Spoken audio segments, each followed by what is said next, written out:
ओम शांति। 29 दिसंबर 2021 के महावाक्य हैं। मीठे बच्चे, तुम आधा कल्प के लिए सुखधाम में हॉलिडे मनाएंगे क्योंकि वहाँ दुख का नाम निशान नहीं है। प्रश्न: ब्राह्मण बच्चों को बाप ऐसी कौन सी युक्ति बताते हैं जिस युक्ति से वे अपना जीवन सफल बना सकते हैं? उत्तर: बाबा कहते, मीठे बच्चे, अपना जीवन सफल करना है तो अपना तन मन धन सब ईश्वरीय सेवा में लगाओ। फॉलो फादर, फिर देखना इसकी एवज में तुमको क्या मिलता है। आत्मा गोल्डन बन जाएगी, तन भी बहुत सुंदर मिलेगा, धन तो अथाह मिल जाएगा। गीत: आखिर वह दिन आया आज। ओम शांति। जब बाप ओम शांति कहते हैं तो दादा भी ओम शांति कहते हैं। बच्चे भी अंदर में कहते हैं ओम शांति। जब कोई भाषण करते हैं तो ओम शांति कहते हैं। वहाँ सब बैठे हुए भी कहते हैं ओम शांति। रेस्पॉन्ड जरूर देना होता है। अभी तुम बच्चे समझते हो आत्माओं और परमात्मा का अभी मिलन हो रहा है। गाया भी हुआ है, आत्मा परमात्मा अलग रहे बहुकाल। जिससे बहुत काल अलग रहते हैं उनसे ही सम्मुख मिलते हैं। वह आते हैं अपना पार्ट बजाने। भक्ति मार्ग में जिसको इतना ढूंढते रहते हैं, आखिर वह दिन भी आता है जबकि बाप से मिलना होता है। सिर्फ एक भारत ही अविनाशी खंड है, बाकी सब है विनाशी खंड। नई दुनिया में तो सिर्फ भारत ही होता है। भारत का कभी विनाश नहीं होता है, यह तो है ही। अभी तो कितने खंड हैं। भारत में जब देवी देवताओं का राज्य था तो वहाँ कोई खंड नहीं था, सिर्फ भारतवासी ही थे और कोई मनुष्य नहीं थे। भारत में सिर्फ सूर्यवंशी देवी देवताओं का राज्य था। अभी उनके सिर्फ चित्र रह गए हैं, यादगार तो रहना चाहिए ना। पहले कितना छोटा झाड़ होता है, उसको कहा जाता है राम राज्य, ईश्वरीय राज्य। ईश्वर की स्थापना है ना। अभी तो है आसुरी स्थापना और सतयुग की है देवी स्थापना। ईश्वर की स्थापना आधा कल्प चलती है, फिर आसुरी स्थापना होती है जिसको रावण राज्य कहा जाता है। वह है निर्विकारी दुनिया और यह है विकारी दुनिया। दुनिया में कोई जानते नहीं कि यह दुनिया का चक्र कैसे फिरता है। देवी देवता फिर कहाँ गए, पावन सो फिर पतित कैसे बने। सीढ़ी उतरना होता है ना। कलाएं कम होती जाती हैं। जैसे चंद्रमा को ग्रहण लगता है तो कहा जाता है दे दान तो छूटे ग्रहण। अभी बाप कहते हैं 5 विकारों को छोड़ो। जब तुम रावण की जेल से छूटेंगे तो राम राज्य स्थापन हो जाएगा। वहाँ यह 5 विकार होते नहीं, यह भी किसको पता नहीं। मनुष्य समझते हैं यह सदा से ही चले आते हैं। दुनिया में मनुष्यों की है अनेक मत, तुम्हारी है एक मत, इसको कहा जाता है अद्वैत मत। यहाँ है आसुरी मत। तुम जानते हो हम भारतवासी राम राज्य में थे, पूज्य सो पुजारी बने हैं। तुम बच्चों की बुद्धि में यह नॉलेज अभी बैठी है। हम ही पूज्य थे, फिर पुनर्जन्म लेते लेते पुजारी बने हैं। वह समझते हैं परमात्मा ही पूज्य पुजारी बनते हैं, उनकी ही सारी लीला है। सभी परमात्मा ही परमात्मा है, यह सबसे बड़ी भूल है।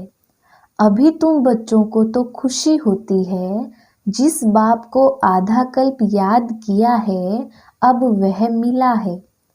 कहते हैं दुख में सिमरन सब करें, सुख में करे ना कोई। वही आत्माएं फिर दुख में आती हैं तो बाप को याद करती हैं। सत्युग में कोई भी बाप को बुलाएंगे नहीं, तो अभी आत्माओं का परमात्मा से, परमात्मा का हम आत्माओं से मेला होता है। बाप ही ज्ञान का सागर है, इसमें पानी के सागर की बात नहीं। संगम पर देखो कुंभ का कितना बड़ा मेला लगता है, अभी सच्चा सच्चा मेला तुम्हारा लगा हुआ है। सब तो इकट्ठे मिल नहीं सकते, कोई कहाँ से आते हैं। मेले पर कितने लाखों मनुष्य जाते हैं स्नान करने, जन्म जन्मांतर यह स्नान करते आए हैं।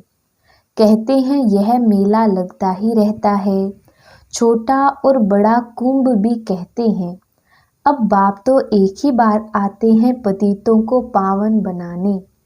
गंगा पतित पावनी है तो क्या वह ज्ञान सुनाएगी? यहाँ तो पतित पावन बाप बैठ सृष्टि के आदि मध्य अंत का ज्ञान सुनाते हैं।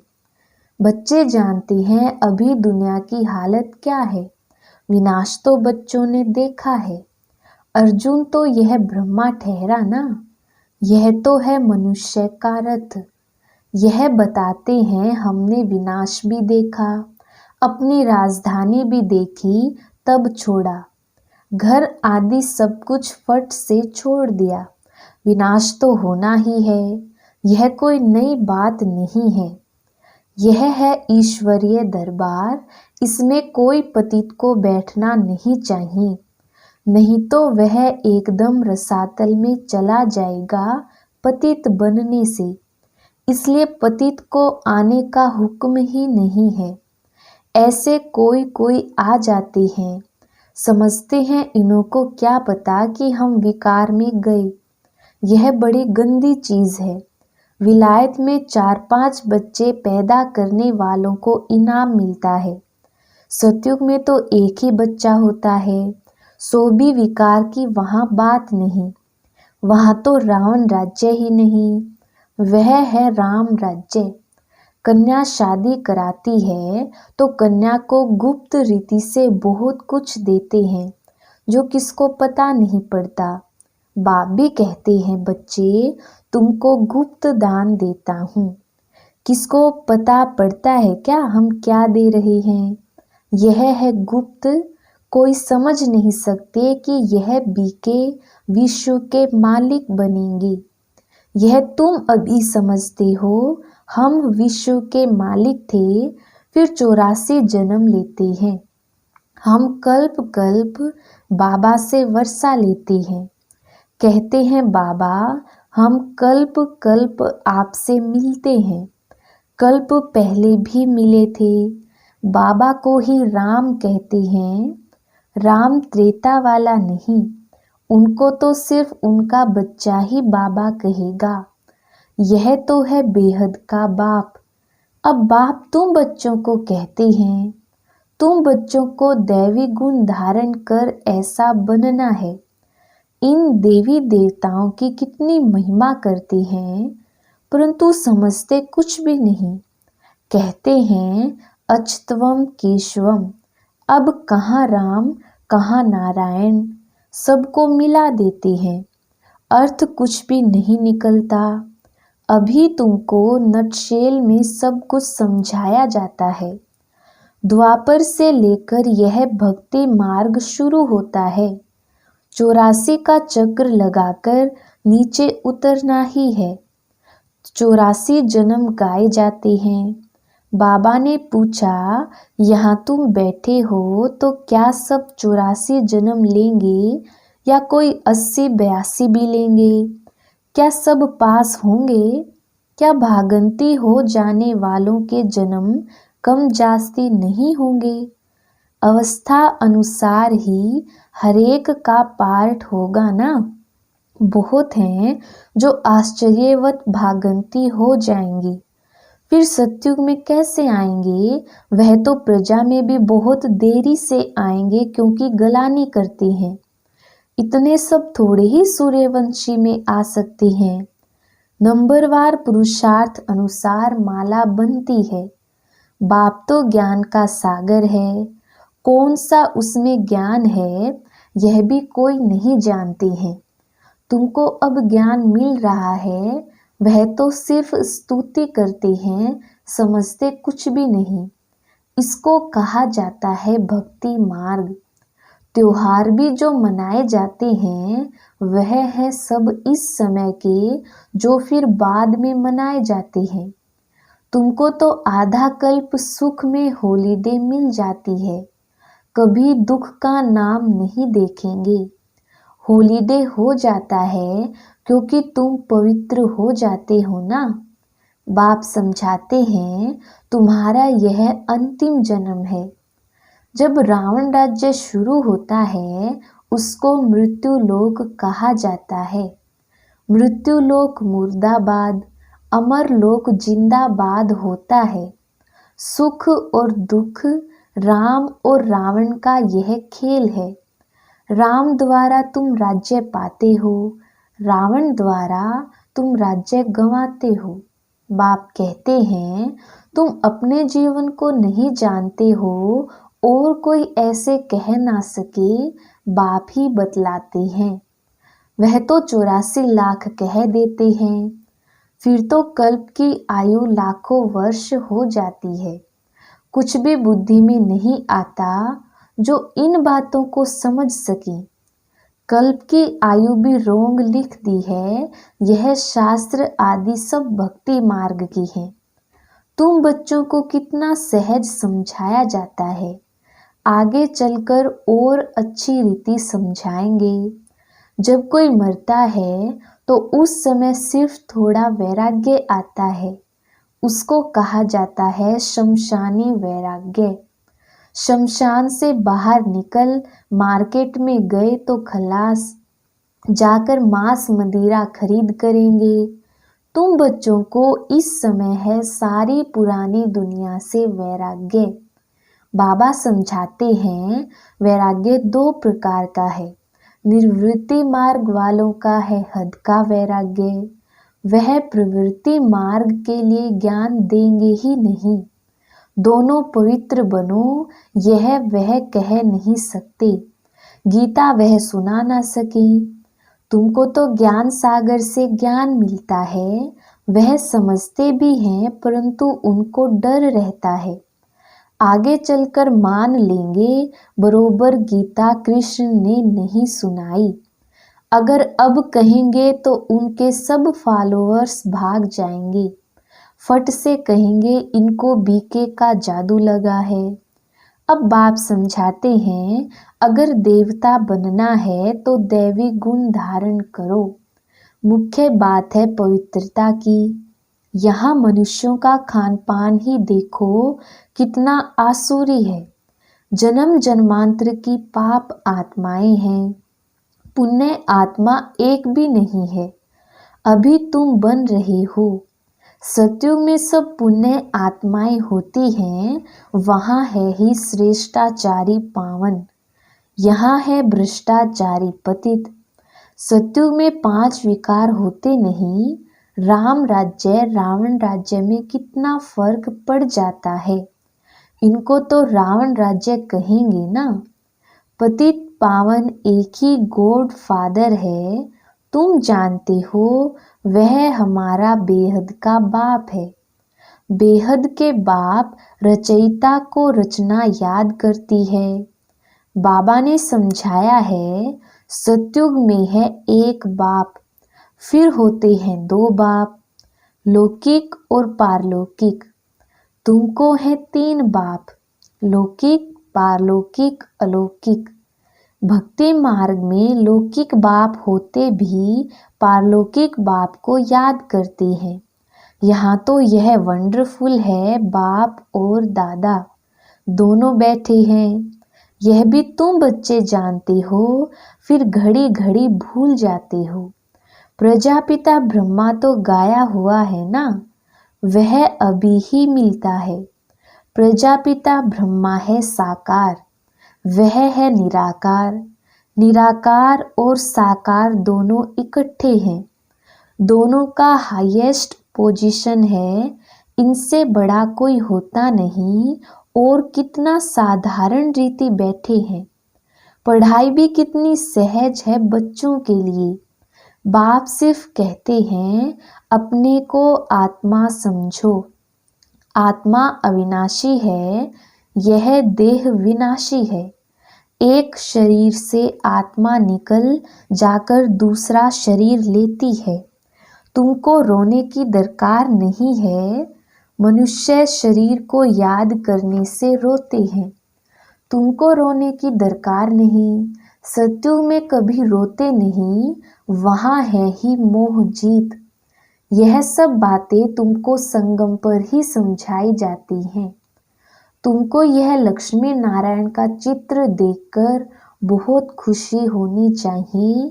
इसलिए बाबा ने कहा है, यह लक्ष्मी नारायण त्रिमूर्ति का बैज व मेडल जेब में डाल दो।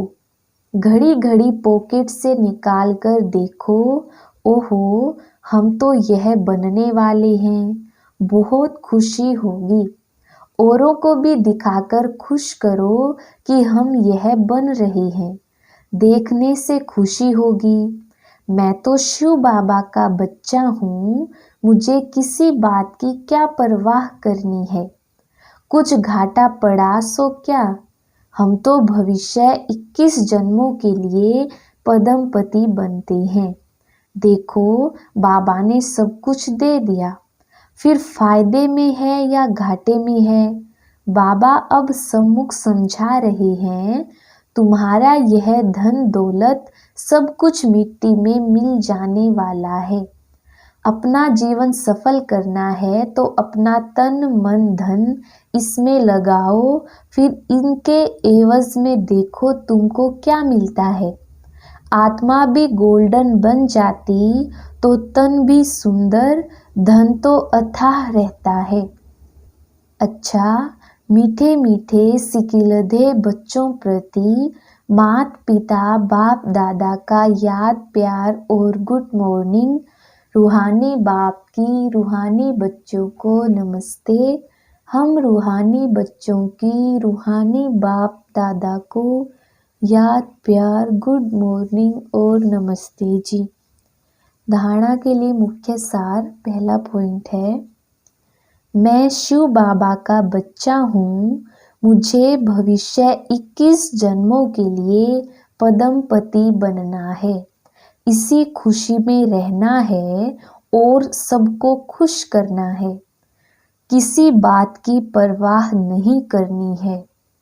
दूसरा पॉइंट है, एक बाप की अद्वैत मत पर चलकर बेहद का वैरागी बनना है। एक बाप को फॉलो करना है।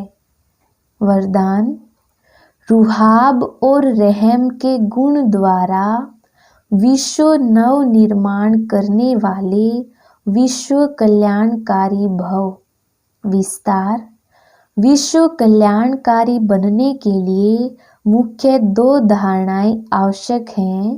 एक ईश्वरीय रुहाब और दूसरा रहम। अगर रुहाब और रहम दोनों साथ साथ और समान हैं तो रूहानियत की स्टेज बन जाती है।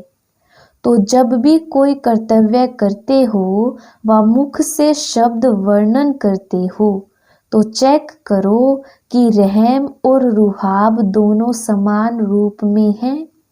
शक्तियों के चित्रों में इन दोनों गुणों की समानता दिखाते हैं।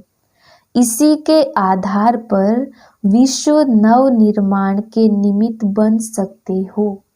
स्लोगन, बाप के प्यार के पीछे व्यर्थ संकल्प न्योछावर कर दो, यही सच्ची कुर्बानी है। अच्छा, ओम शांति।